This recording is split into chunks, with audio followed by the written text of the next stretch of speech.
Do you suffer from IBS? If so, you're not alone. Irritable bowel syndrome is by far the most widespread gut-related disorder in the world, with an estimated 11% of the worldwide population suffering. And chances are, if your doctor has diagnosed you with this condition, then the statistics say that you've more than likely had symptoms almost every single day for more than 10 years. Well, what if I were to tell you that IBS doesn't even exist?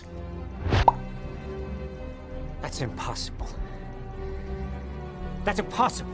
Believe it or not, there's no actual test that confirms someone has irritable bowel syndrome. It's often diagnosed by subjective clinical symptoms and by way of exclusion, with no definitive evidence for what's really going on inside the gut. If you've had reoccurring symptoms like diarrhea, constipation, bloating, and stomach pain, and it's been happening for several months, and your doctor has ruled out something more sinister, then you're likely to be told that you have IBS. You may have been prescribed medications to reduce some of your symptoms, or told to follow a specific diet for a period of time, and your symptoms may have even cleared up for a while. But more times than not, they come back with a vengeance and continue to affect your quality of life. Does that sound familiar? The thing is, the human gut is a mysterious place, and each individual with so-called IBS is unique in how they got there. So adopting a one-size-fits-all approach to this condition is almost guaranteed to deliver poor results over the long term, which is why so many people fail to get to the bottom of their irritable bowel, and they end up living with symptoms for such a long time. So let me ask you a question. What if IBS is not a single condition? What if that's just an umbrella term for many different possible conditions that produce a collection of similar symptoms? Could that explain why the diagnosis and treatment options that you've been offered haven't been particularly effective long term? Because they're actually not addressing the real underlying issue. Well, that's precisely what the evidence suggests.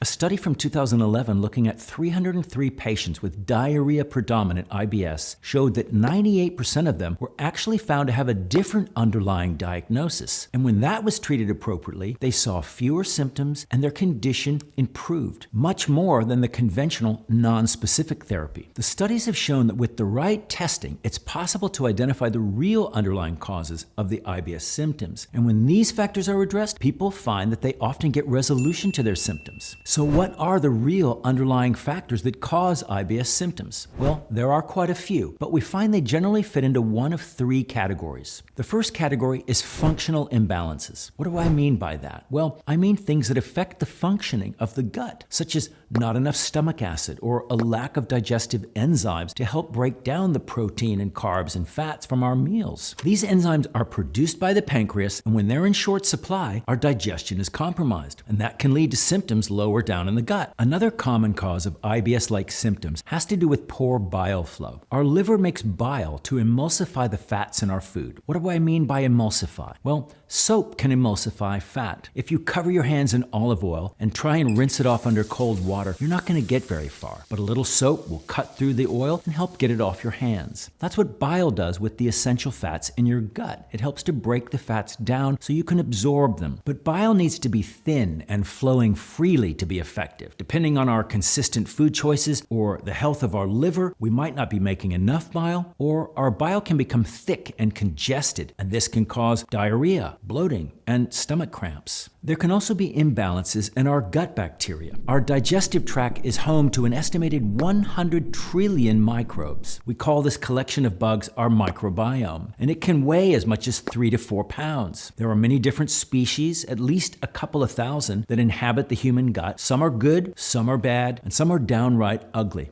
And we want the good guys to dominate so they can keep the peace, so to speak. You can kind of look at your microbiome as an ecosystem or a rainforest. And ultimately, we want a diverse and harmonious rainforest. But there are many things that can disturb our inner rainforest, like chronic stress, too much ultra-processed food, frequent antibiotics, or a bout of food poisoning. These things can leave a dent in our rainforest that can have a long-term impact on our gut health and digestion, leading to the symptoms that eventually can get classified as IBS. The next category of possible root causes to an IBS diagnosis are nutritional factors. And this can be an intolerance to the gluten found in wheat, rye, and barley, for example, or to lactose, which is the natural sugar contained in milk. Certain people may be sensitive to specific types of carbohydrates that can ferment in the gut and cause bloating and stomach pain. And there may be other food intolerances that haven't been identified. Frankly, an individual can develop an intolerance to any food at any stage of life. And it can often be caused by or made worse by some of the functional imbalances that I've already mentioned. And then there's vitamin D deficiency, which may also be something to consider. We know that vitamin D plays an important role in so many aspects of health, including gut health. And one study showed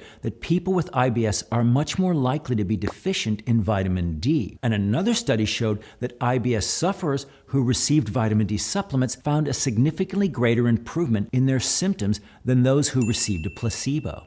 The last category has to do with lifestyle and the environment. Anxiety and depression are all too common in those with IBS and may in fact be a result of the IBS. But regardless of which came first, we know that mental health and gut health are closely related. And we find in general with IBS, the more stressed someone is, the more intense their symptoms. An additional underlying consideration might be a lack of physical activity. There are a number of studies that show a strong connection between a sedentary lifestyle and the development of IBS. And those that increased their physical activity saw a significant reduction in their symptoms. And when it comes to sleep disturbance, there is strong evidence to show that shift workers, or those that work the night shift, have a higher prevalence of IBS-like symptoms. And it's most likely due to the disruption to their normal circadian rhythm, which is the internal process that regulates the sleep-wake cycle every 24 hours. When this natural body clock gets disturbed, there are a number of things that tend to suffer, including gut function. So if you've been given the IBS label and you still have symptoms, then I hope this video has at least given you some inspiration to dig deeper in order to figure out what's really going on. And it'll be different for everyone. Is it a functional imbalance? Are there nutritional factors at play? Or maybe there's a lifestyle or an environmental issue that needs to be addressed. Or perhaps it's a combination of things. But this is precisely what naturopathic practitioners are trained in at the College of Naturopathic Medicine. For a list of our courses, click the link in the description below. If you like this video, give us a thumbs up and remember to subscribe to the channel, and we'll see you again soon.